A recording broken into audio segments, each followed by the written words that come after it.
पग पर है संग तुम्हारे अन्नदाता। लहू किसानों का बन के पसीना सींचता है धरती का सीना।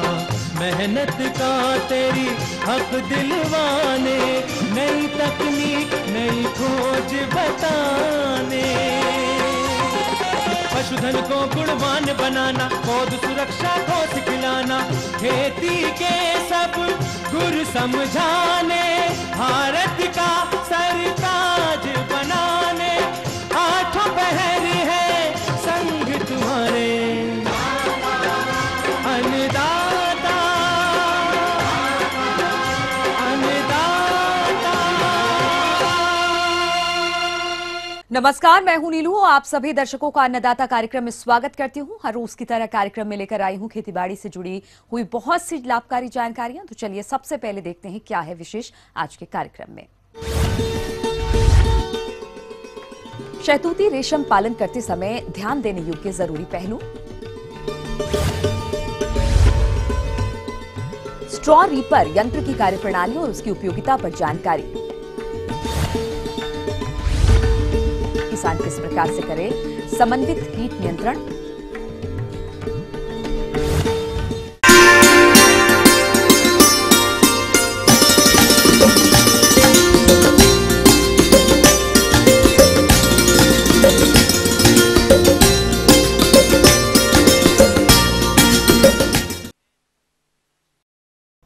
कृषि आधारित सह व्यवसाय में रेशम पालन भी एक लाभकारी व्यवसाय है। यदि आप शहतूती रेशम कीट का पालन कर रहे हैं तो उसमें कुछ जरूरी बातों का ध्यान अवश्य रखें। इसमें सबसे महत्वपूर्ण है कीटों के आहार का उचित प्रबंधन और कीटों में आने वाली समस्याओं से बचाव के उपाय। जिस विषय पर विस्तार से जानकारी के लिए हमारे संवाददाता ने संपर्क किया केंद्रीय रेशम पालक विभाग भीमताल नैनीताल के विषय विशेषज्ञ अरविंद लालोरिया को। मैं किसान भाई बहनों को ये बताना चाहूँगा कि हमारे यहाँ से उनकी शिशु कीट अवस्था खत्म हो चुकी है, अर्थात वो 2 मोड पार कर चुके हैं। अब किसानों के यहाँ तीसरा और चौथा मोड पार होना है। किसान भाइयों, यहाँ चर्चा की जा रही है शहतूती रेशम पालन की, जिसके लिए यह समय उपयुक्त है। यदि इस समय आप इस व्यवसाय को अपनाते हैं तो आपके लिए जानना जरूरी है कि इन कीटों को शहतूत की पत्तियाँ कैसे दी जानी है। आप थोड़ा सा ध्यान देंगे, यहाँ तक की पत्ती उनको रेशम विभाग में जो कीड़े पाले गए 2 मोड तक निकाल के दी जा चुकी है। नीचे की चौथी, 5वीं और छठी, 7वीं पहले के मोड में 5वीं, छठी पत्ती दें और उसके बाद में उसके नीचे की और आखिरी मोड में जब आखिरी मोड पार कर ले तब नीचे की कड़ी पत्ती दें। अगर वो इस प्रकार का ये ध्यान रखेंगे तो किसान यकीन करें कि उनके यहाँ रेशम बहुत अच्छा बनेगा। यदि शुरू में ही जाते ही उन्होंने कड़ी पत्ती देनी शुरू कर दी तो कीट अपना आहार पूर्ण रूप से नहीं ले पाएंगे और उनमें बीमारी की संभावना बनी रहेगी।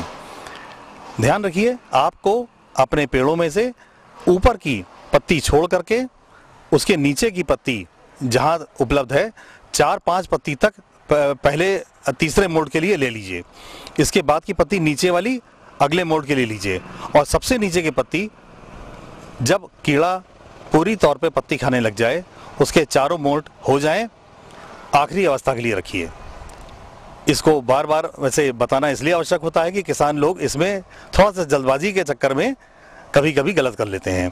अगर इस आहार का वो ध्यान रखेंगे तो उनके कीड़ों में कोई बीमारी नहीं होगी, अच्छा कोकून बनेगा, अच्छा पैसा मिलेगा। और अपने कीड़ों को जो पत्ती देनी है, साबित पत्ती तो बिल्कुल आखिरी में देनी है, लेकिन जो पत्ती काटनी है ध्यान रखिए वो पत्ती उतनी बड़ी काटें जितने की लंबाई का आपका कीड़ा है। यानी अगर आपका कीड़ा इतना बड़ा है तो उसको उतनी ही पत्ती का वो चौकोर बना दें। आपके पास जब चौथा मोड आ जाए तो आखिरी में पत्ती उसको बिना काटे दे दीजिए, लेकिन चौथे मोड के लिए पत्ती एक पत्ती के 2 हिस्से कर दें। काटना इसलिए आवश्यक है कि जिससे पत्ती का संपूर्ण उपयोग हो सके। कीड़ा पत्ती के किनारी से ही तो खाएगा, अगर उसको किनारी नहीं मिलेगी तो पत्ती कीड़ा नहीं खा सकता। कीटों को दिन में 4 बार पत्ती देनी है। अब एक और बात आती है कीटों की सफाई। जब उनका बेड कीटों को उनकी ट्रे में लगभग 1 इंच का बेड होने लग जाए, उस वक्त उनको कीटों की सफाई आवश्यक है। तब कीटों को अलग करते हुए उनका लिटर और पुरानी पत्तियां और बची हुई पत्तियां, सूखी पत्तियां, ये सब पास के एक गड्ढे में डाल के दबा दें, जिससे कि खाद भी बनेगी। और दूसरी पत्तियों को डालने से पहले मैंने जैसा बताया विजेता का छिड़काव करें और दूसरी पत्तियां उनको दे दें। विजेता डालने के बाद में आधा घंटा उन्हें कुछ ना दें, उन्हें केवल वैसे ही छोड़ दें, तब उनको दूसरी पत्ती उनको डाली जाए। कीटों में जो उनकी गांठें होती हैं वो फूल जाती हैं, मोटी हो जाती हैं और कीटों से द्रव एक प्रकार का निकलने लग जाता है। यह द्रव जितने भी कीटों में लगेगा सभी में वो कीटों को बीमार कर देगा। ये अवस्था देखते ही किसान भाइयों को चाहिए कि वो अपने यहाँ चूने का और रेशम कीट औषधि का, जिसे विजेता कहते हैं, तत्काल प्रयोग करें और रेशम विभाग को सूचित करें, जिससे उनके यहाँ रोकथाम के उपाय किए जा सकें। यहाँ ये देख सकते हैं कि हम लोगों के द्वारा इसको चूना इत्यादि का छिड़काव करके मोल्ड बंद कर दिया गया है। यह मोल्ड 24 घंटे के बाद खोला जाएगा और कीड़ों को इसमें फिर आगे पत्ती पड़ेगी। आज इनमें कोई पत्ती नहीं पड़ेगी। इसको ये भी कह सकते हैं कि कीड़ा अपना मोड बदल रहा है, या अच्छी भाषा में ये कह सकते हैं कि आज कीड़े ने व्रत रखा है। ये कीड़े अभी और 4 दिन के बाद में किसानों में वितरित किए जाएंगे। वास्तव में यहाँ कुमायूं मंडल के किसानों के लिए एक बहुत लाभकारी अतिरिक्त आमदनी देने वाला उद्योग सिद्ध हो रहा है। इसका एक सीधा सा परिणाम यह है कि किसानों द्वारा इसमें भरपूर सहयोग किया जा रहा है। किसान भाइयों, आप इस व्यवसाय से अधिक लाभ प्राप्त करने के लिए आप कोयों को बाजार में ले जाने से पूर्व उनकी सही तरीके से ग्रेडिंग कर ले, जिससे आपको उसका अच्छा बाजार भाव मिलेगा। तो किसान भाई किस तरह से करें कोयों की ग्रेडिंग, आइए जानते हैं। रीलिंग कोया अलग कर लीजिए, यानी अच्छा कोया। डैमेज कोया जैसा कि ये इधर देख रहे हैं, ये आप इसको अलग कर दीजिए। और ये जो डबल कोया है, जिसमें कि 2 कीड़ा एक साथ कोया बना देता है, उसको भी अलग कर दीजिए। अगर आप लोग एक संग मिला के रखेंगे तो व्यापारी लोग क्या करेगा, उतना पूरे का एक दाम लगा देगा और आपका उसमें घाटा होगा। अगर आपने अपने से ग्रेडिंग कर रखी है तो आपको रीलिंग का अच्छा दाम मिल जाएगा, डबल का अलग दाम मिल जाएगा और ये जो डैमेज है इसका अलग दाम मिल जाएगा, और कुल मिलके आपको घाटा नहीं होगा, आपको अच्छा नफा होगा। ये थी कुछ उपयोगी जानकारियां। अब लेते हैं एक छोटा सा ब्रेक। ब्रेक के बाद जल्द लौटें और कार्यक्रम में आगे है महत्वपूर्ण जानकारियां। बने रहिए हमारे साथ।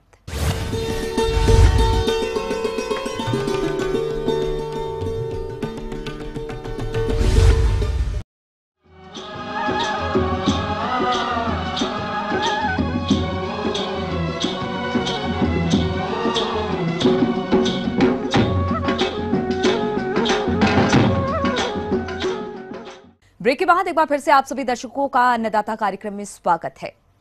बढ़ते हैं अगली प्रस्तुति की ओर।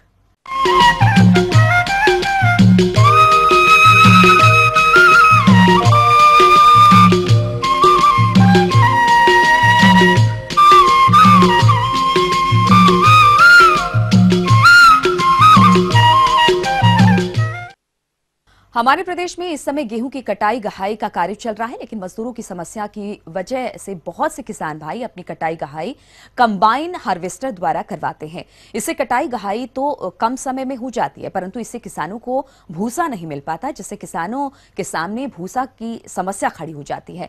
इसी समस्या के निराकरण के लिए हमारे कृषि अभियंताओं ने स्ट्रॉ रीपर यंत्र का निर्माण किया है। इसके प्रयोग से किसानों को भूसा उपलब्ध हो सकेगा। तो स्ट्रॉ रीपर यंत्र कैसे कार्य करता है और ये किसानों के लिए किस तरह लाभदायक है, इस बारे में अपने अनुभवों को बता रहे हैं एक प्रगतिशील किसान नरेंद्र पटेल। ये हमारी मशीन है, इसके लिए हमें 2 ट्रैक्टर, 2 ट्राली, एक एक्स्ट्रा रीपर रखना पड़ता है, जिसके एक बड़ा ट्रैक्टर लगता है, उसकी कीमत लगभग 7 लाख या 8 लाख होती है। एक रीपर है, उसका कीमत है 2.5 लाख, और 2 ट्रालियां जो सेट लगे होते हैं उनकी कीमत 1.25 लाख या 1.5 लाख के आसपास मॉडिफाई होके मिलती है। इसमें दिन भर में खर्चा होता है, जैसे एक ट्राली के आसपास 5 लीटर या 6 लीटर डीजल जाता है, ज़्यादा से ज़्यादा या 7 लीटर, और लेबर चार्ज भी वही 1000-1,500 रुपये दिन लगता है। और इससे ज़्यादा खर्चा उसमें है नहीं। बाकी दिन भर में 10 या 15 हज़ार की कमाई होती है और 7 या 8 हज़ार रुपये खर्च हो जाता है। कुल मिला के दिन भर में इस पे 6 से 7 हज़ार या 8 हज़ार शुद्ध मुनाफा होता है। कि वर्तमान में गेहूं की फसल परिपक्व है। आजकल के अधिकांश किसान भाई इसकी कटाई कंबाइन हार्वेस्टर से करवाते हैं। कंबाइन हार्वेस्टर से मात्र गेहूं की बालियां ही कटती हैं। शेष फसल का भाग खेत ही में रह जाता है, जिसको ध्यान में रखते हुए हमारे कृषि वैज्ञानिकों ने स्ट्रॉ रिपर यंत्र का आविष्कार किया, जिससे खेत में बचे गेहूं की फसल के अवशेष के द्वारा भूसे का निर्माण होता है। तो आइए चर्चा करते हैं इस यंत्र की कार्यविधि के बारे में। सर्वप्रथम हमें यह ध्यान रखना चाहिए कि जिस खेत में इस यंत्र के द्वारा कार्य किया जा रहा है वहां पर पत्थर या ईंट के टुकड़े ना हो, क्योंकि यदि खेत में पत्थर अथवा ईंट के टुकड़े हुए तो वह इस यंत्र के ब्लेडों को नुकसान पहुंचा सकते हैं। किसान भाइयों, अभी इन ब्लेडों को घूमते हुए देख रहे हैं। ब्लेड गेहूं के अवशेषों को कटर में ले जाते हैं। कटर में दांते लगे होते हैं, जिससे फसल के अवशेष भूसे में परिवर्तित हो जाता है और फिर ड्रम में चला जाता है, जहां इस पाइप द्वारा हवा के दबाव के कारण वह ट्रॉली में भेजा जाता है। ट्रॉली में जहां पाइप जुड़ा होता है वहां एक जाली होती है, जिससे उसमें कंकड़ पत्थर नहीं जाते हैं और आपको साफ सुथरा भूसा प्राप्त होता है। इसके अलावा किसान भाइयों, जब ट्रॉली भूसा से भर जाती है तो पाइप के इस हिस्से से भूसा निकलने लगता है, अतः आपको तुरंत ही दूसरी ट्रॉली लगानी चाहिए, अन्यथा मशीन जाम हो जाती है। किसान भाइयों, आइए अब चर्चा करते हैं इसकी देखरेख के बारे में। सीजन में इसको सिर्फ एक ही बार रिपेयर कराना पड़ता है। जो फर्स्ट में चलाने के पहले होता है उसमें सारे बेरिंग बदलने पड़ते हैं इसके, और ब्लेड बदलनी पड़ती हैं, कटर बदलने पड़ते हैं, ट्रालियों में ग्रीस देना पड़ता है, ट्रैक्टरों के चक्कों में ग्रीस देना पड़ता है, और इसके सारे बेरिंगों में ग्रीस और बेल्ट बदलवाने पड़ते हैं, चेन बदलवानी पड़ती है। इसको चलाते समय 10 या 15 दिन में इसकी ब्लेडों की धार खत्म हो जाती है, जैसे या तो पलटाना पड़ता है या तो बदलना पड़ता है। बीच बीच में पत्थर आ जाता है तो 15 से 20 ब्लेड 30 ब्लेड सीधी सीधी उड़ जाती है, फिर हो सकता है 40 से 50, उनको बदलना पड़ता है। उसके फिंगर टूट जाते हैं, वो बदलना पड़ता है। यह मशीन ट्रैक्टर के द्वारा ही चलती है, अतः ट्रैक्टर का आरपीएम 1500 होना आवश्यक होता है। अब जो देख रहे हैं उसे गियर बॉक्स कहते हैं। यह मशीन का मुख्य भाग है, जो कि ट्रैक्टर में एक सॉफ्ट के द्वारा जुड़ा रहता है। सॉफ्ट जब घूमती है तो गियर बॉक्स अपना कार्य प्रारंभ कर देता है। इसके बाहरी भाग में बेरिंग होती है, उसमें समय समय पर ग्रीसिंग करते रहना चाहिए। साथ ही गियर बॉक्स में ऑयल भी समय समय पर बदलते रहना चाहिए एवं मशीन चालू करने से पहले गियर बॉक्स का ऑयल लेवल चेक करना जरूरी होता है, अन्यथा गियर में घिसावट अधिक ज्यादा होती है। तथा ड्रम में लगी ब्लेडों को भी समय समय से चेक करना चाहिए। घिसे हुए ब्लेडों को बदल देना चाहिए और मशीन के घूमने वाले भागों पर 2 से 3 दिन के अंतर पर ग्रीसिंग एवं ऑयलिंग करते रहना चाहिए। किसान भाइयों, समय समय पर ढीले पुर्जों को कसना चाहिए। ऐसा नहीं करने से मशीन की कार्यक्षमता प्रभावित होती है। और चलाते समय इसमें सावधान ये रखना पड़ता है कि ज्यादा से ज्यादा एक या उसका हेल्पर ही स्टेटर पे बैठे, क्योंकि पीछे कटर लगे रहते हैं। अगर हो सकता है बैठे बैठे नींद आती रहती है तो पीछे गिर जाएगा, तो उसमें बहुत ज्यादा जान को हानि होने का खतरा रहता है। इस पे एक ही आदमी जो कुशल ड्राइवर हो उसी को रखे, जो लोकल ड्राइवरों को ना रखे, जो इसको संचालन सही तरीके से कर सके। और नशे आदि का भी ध्यान रखें कि जब चला रहे हो तो उसमें नशा ना करके बैठा हो। और एक आदमी उसकी देखरेख के लिए हमेशा आसपास उपलब्ध होना चाहिए। और कपड़े, उसका पहनावा जो होना चाहिए बिल्कुल टाइट होना चाहिए, जिससे उसके स्पेयर पार्ट्स में फंसे ना और फंस के दुर्घटना होने की कोई संभावना ना हो। और को चलाते समय देख लीजिए, ध्यान रखना चाहिए कि खेतों में उबड़ खाबड़ ना हो और समतल ही जगह पे चलाएं, मिट्टी पर या पत्थर पर ना चलाएं इसको, उसमें नुकसान ही नुकसान और कुछ नहीं है इसके अलावा। सभी किसान भाइयों से बोलना चाहता हूँ कि ये एक्स्ट्रा रीपर है, इसे हम रोजगार के रूप में भी उपयोग कर सकते हैं और अपने खेती उपयोग में भी और घर के उपयोग में, और चाहे तो किराए के रूप में भी चला सकते हैं। ये बहुत ही उपयोगी है, इससे फसल की और जमीनों की उर्वरा शक्ति बढ़ाने की ताकत देता है। इस मशीन के द्वारा 40 मिनट में 1 ट्रॉली भूसा तैयार हो जाता है और 1 एकड़ खेत से लगभग 2 ट्रॉली या 6 बैलगाड़ी तक भूसा प्राप्त हो जाता है। 1 ट्रॉली भूसा बनाने में लागत लगभग 400 रुपए आती है तथा इस मशीन का किराया 800 रुपए होता है। इस यंत्र की कीमत लगभग 2,75,000 रुपए। आगे और भी है कुछ रोचक जानकारियां, पर यहां पर रुकेंगे, एक छोटा सा ब्रेक लेंगे, जल्द हाजिर होते हैं।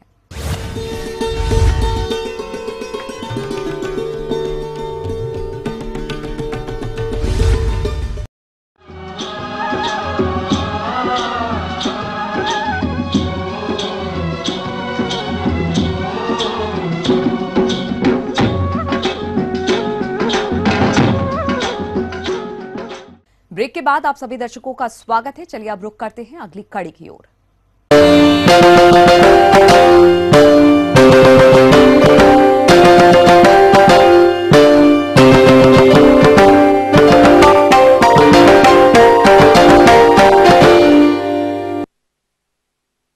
फसलों में कई प्रकार के कीटों का प्रकोप होता है। यदि उसका समय पर नियंत्रण नहीं किया गया तो इनसे फसलों को भारी नुकसान होता है और किसानों की इसी समस्या को देखते हुए हमारे संवाददाता ने भारतीय कृषि अनुसंधान परिषद नई दिल्ली में आयोजित कृषि मेले में इन कीटों के नियंत्रण से संबंधित कुछ जानकारियां दी गई।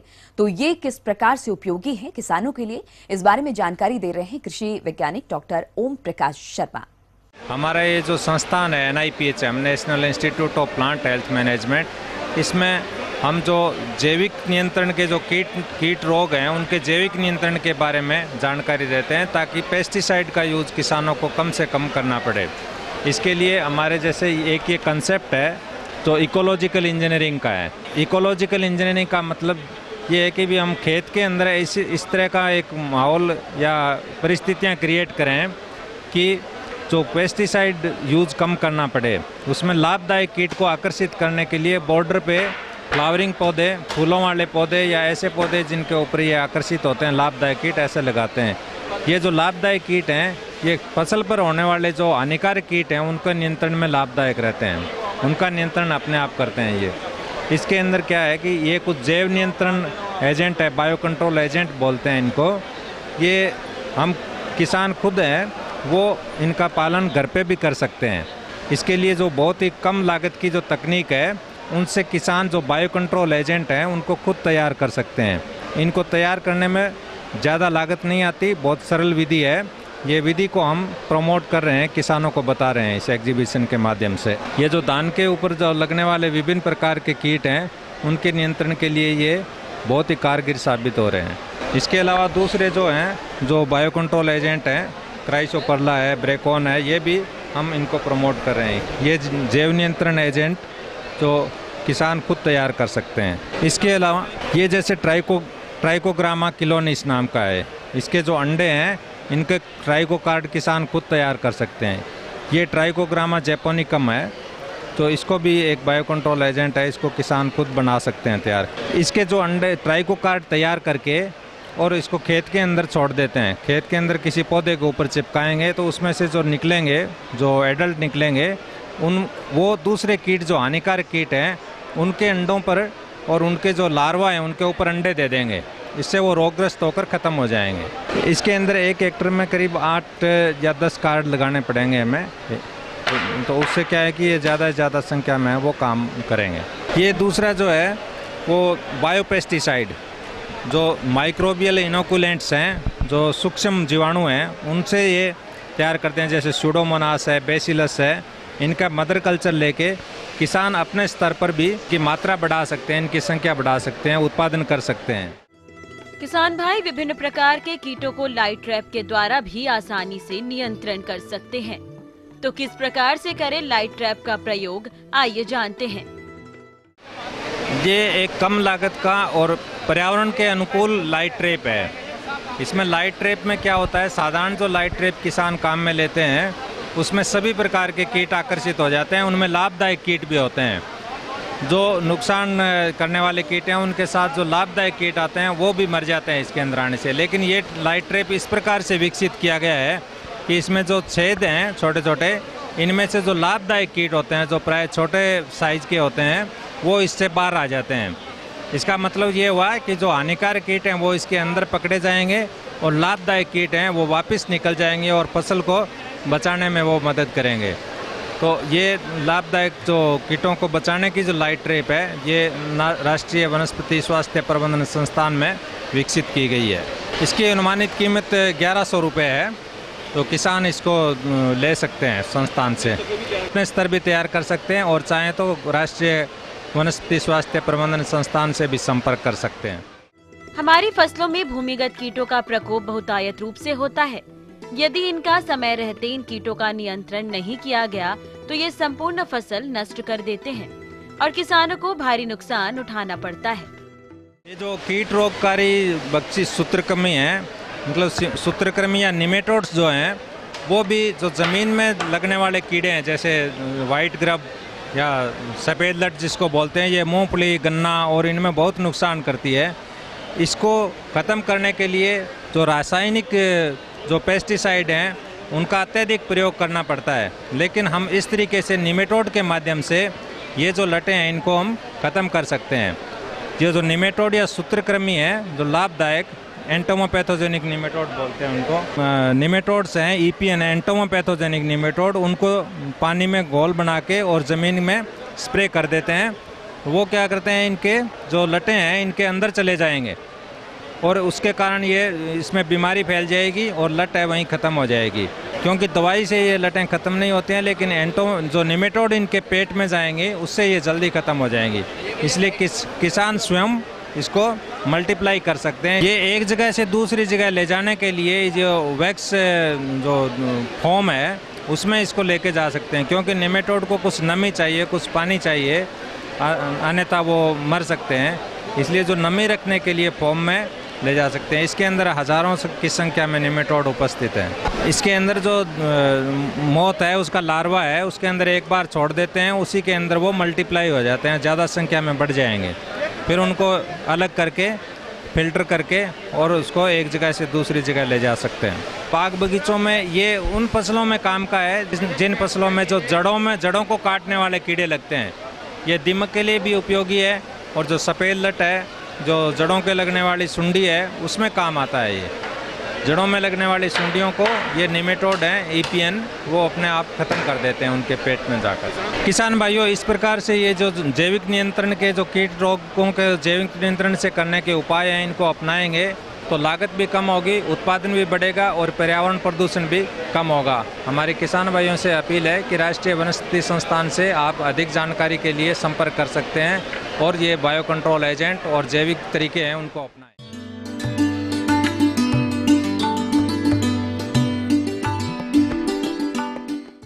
अन्नदाता हेल्पलाइन निःशुल्क फोन संपर्क सेवा के माध्यम से आपके द्वारा पूछे गए कृषि से जुड़े प्रश्नों में से एक या दो महत्वपूर्ण प्रश्न को हम अपने कार्यक्रम में शामिल करते हैं। इसी के तहत आज का चयनित प्रश्न और उसका जवाब इस प्रकार है। निःशुल्क अन्नदाता हेल्पलाइन में आज हमने जिस प्रश्न को शामिल किया है उसे पूछा है बादलपुर सहारनपुर के हरीश यादव ने। आपने स्वच्छ दूध उत्पादन तकनीक के बारे में जानकारी चाहिए है, तो इसके लिए देखिए कार्यक्रम का यह अंश। किसान भाइयों, आज अपन जानकारी देंगे आपको स्वच्छ दूध उत्पादन क्या होता है।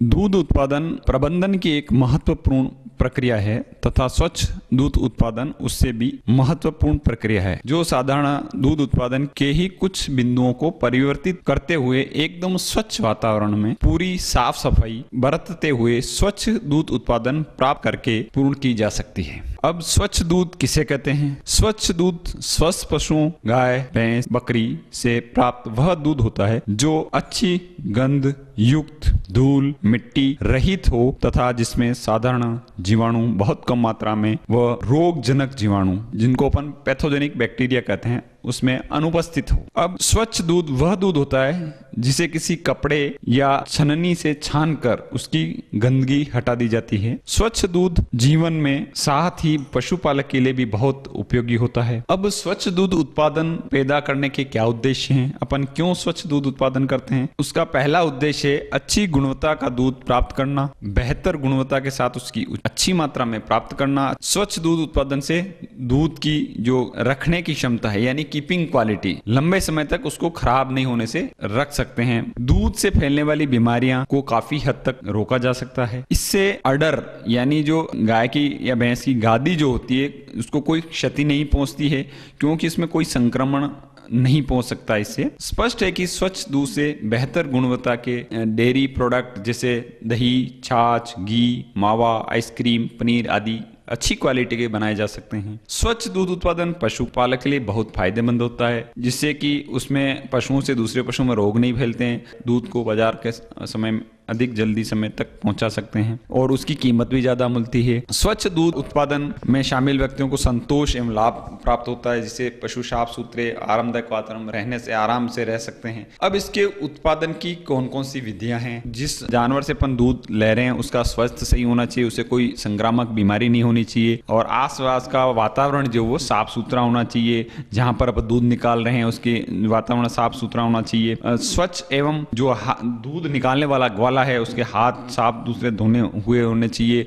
उसके सिर पे साफा या टोपी होनी चाहिए जिससे लूज बाल वगैरह उसके दूध के अंदर नहीं गिरे। उसके सांप को पहले पानी से अच्छी तरह से हाथ को धो के उसके नाखून कटे हुए होने चाहिए।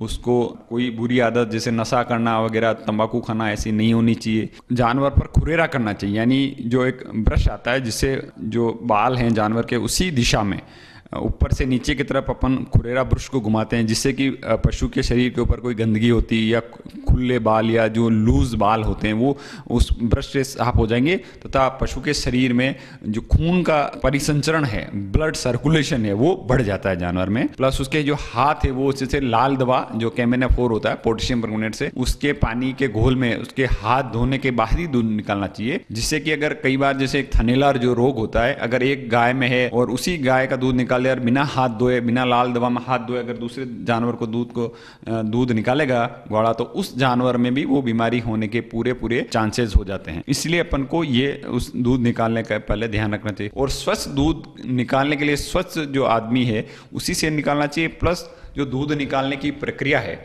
उसको 5 से 7 मिनट में कंप्लीट पूर्ण कर लेना चाहिए। अगर इससे ज़्यादा समय लगेगा तो जो जानवर का दूध उत्पादन है, कुल उत्पादन, वो प्रभावित होगा, क्योंकि जो पशु के शरीर मस्तिष्क से जो ऑक्सीटोसिन हार्मोन निकलता है उसका जो इफेक्टिव टाइम जो होता है वो 5 से 7 मिनट होता है। इसलिए जितना अपन जल्दी दूध निकालेंगे उस पशु का दूध का उत्पादन ज़्यादा होगा। और जिस बर्तन में दूध निकालने, बर्तन दूध निकालने वाले दूम शेप होने चाहिए, यानी कि उनका मुंह ऊपर से पूरा खुला नहीं होना चाहिए, बाल्टी की तरह नहीं होना चाहिए।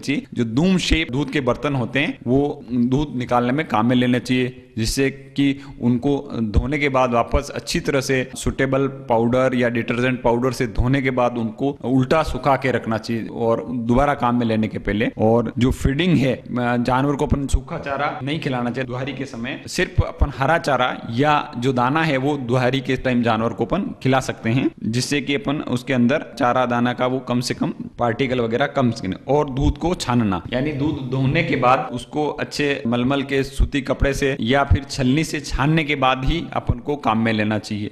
तो इस प्रकार अगर इन सभी बातों का किसान भाई ध्यान रखेगा तो स्वच्छ दूध उत्पादन कर सकते हैं। स्वच्छ दूध उत्पादन का रखने की क्षमता भी ज़्यादा देर तक रख सकते हैं और उनके दूध के उत्पाद बनाएंगे तो भी उसका मूल्य ज़्यादा मिलेगा और किसान अच्छा ज़्यादा पैसा कमा सकता है। हम ये उम्मीद करते हैं कि आज का कार्यक्रम आप सभी दर्शकों के लिए उपयोगी रहा होगा। किसान भाइयों, अन्नदाता आपकी सेवा के लिए संकल्परत है। कृषि संबंधित समस्या एवं सुझाव के लिए आप हमें इस पते पर संपर्क कर सकते हैं। प्रोड्यूसर अन्नदाता, ETV Uttar Pradesh Uttarakhand, Ramoji film city Hyderabad 501512। साथ ही आप हमें ईमेल भी कर सकते हैं।